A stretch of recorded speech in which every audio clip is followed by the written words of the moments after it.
In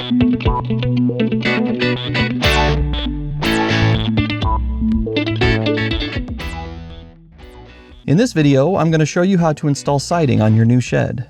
This process starts by marking all of the stud locations on the wall so it's easy to see where to put the nails in the siding. Once you get the wall all marked, the next thing to do is to start at the very bottom with a very narrow strip of trim. And this is going to be used to kick out the bottom piece of siding so that it matches the same angle as all of the rest of the siding that's been overlapped.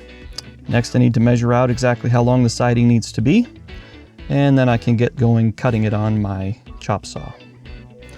Now the product I'm using here is called LP Smartside, that's the siding, and the instructions for it say that you need to prime or paint any edge that you cut. So I've got this simple spray-on fast-drying primer that I'm using to prime any of the edges that I cut. And once I've got the first piece cut to length, I'm going to go ahead and test fit that just by tacking up one corner and then running down to the other end of the shed and using my level to make sure that it is perfectly lined up. Once I'm happy with it, tack that corner in and then nail off the entire piece.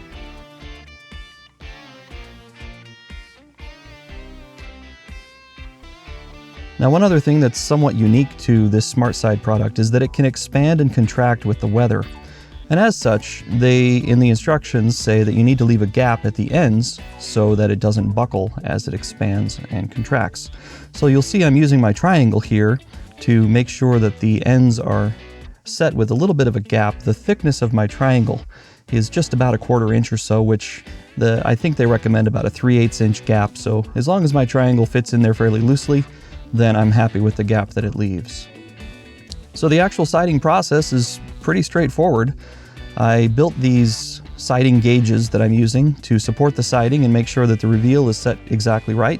If you didn't see the video about how to do siding gauges and build your own and save yourself a bunch of money, then you can check the link that just appeared up there in the corner and you'll see the process that I went through to build those. But other than using some siding gauges, there aren't really any fancy tricks or extra tips that I can give you. It's a really straightforward process. Just put on the board, nail it up, put on the next board. So when I got up to the very top, I found that I had a little gap. And rather than trying to fit another whole piece of siding up there, I decided to just cover it with a piece of trim. So I grabbed some of these little small pieces of trim to fill that in so I'd have something solid to nail against, and then cut a larger piece of trim to cover up that gap, and I think it looks great.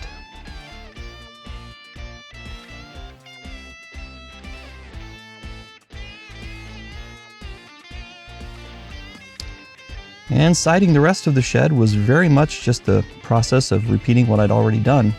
You always start at the bottom, and since I'm installing lap siding, I overlap each piece by 7 inches. On these narrow sections, I was not able to use my siding gauges because I just couldn't fit it back behind the piece that had already been installed. So I wound up having to hand measure each one of these pieces as I put them in. It added a little bit of time, but it wasn't that bad.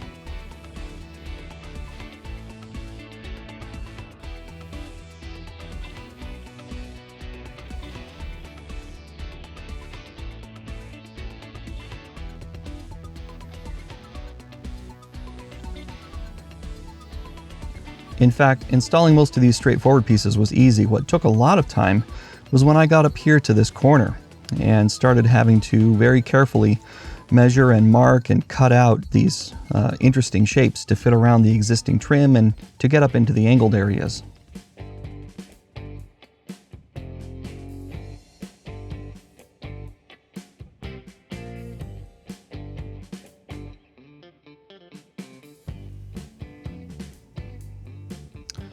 Once I got up to the very top, then I couldn't hide these big nails that I had been using, so instead I switched to small finish nails that I then countersunk, and in a few minutes here you'll see how I hide those perfectly with a little bit of caulk as I do the sealing and caulking on the shed to prep it for paint. Just a few more pieces of siding to get put in here, and then we're ready to move on to the next phase.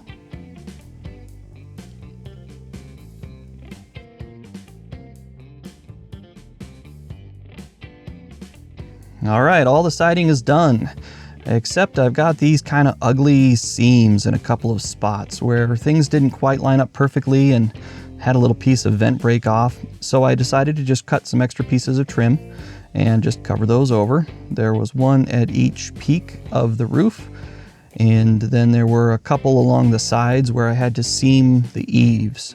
And so you'll see me quickly installing a couple of extra pieces of trim just to kind of cover up those areas and make them a little bit more finished and look a little nicer.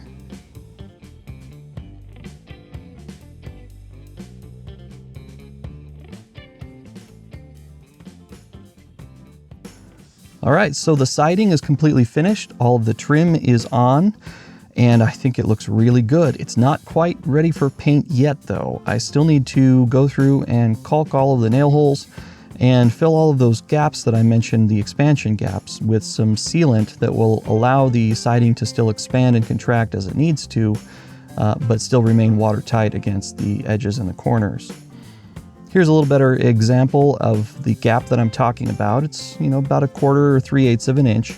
And anywhere that the siding is going to butt up against trim, I made sure to leave this kind of a gap.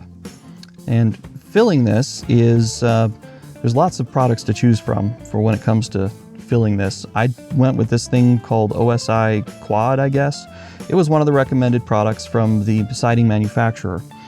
And just wanted to briefly talk about how to open these things. You can use the spout cutter that's on most caulk guns, but I found that they do such a terrible job. You wind up with this uneven, jagged kind of a cut. It's hard to get them at a good angle. It's much cleaner and faster, frankly, and easier just to use a quick knife. Just a sharp little utility blade like that, and produces a real nice clean end that winds up doing a nicer job laying down a bead of caulk or of sealant for you. So you'll want to buy more sealant than you think you're going to need. From this angle, it may only look like I'm just running a bead down the side of the shed, but from this angle you can see I'm actually making sure that that sealant goes all the way down into that crack so that it completely fills that gap and makes it watertight.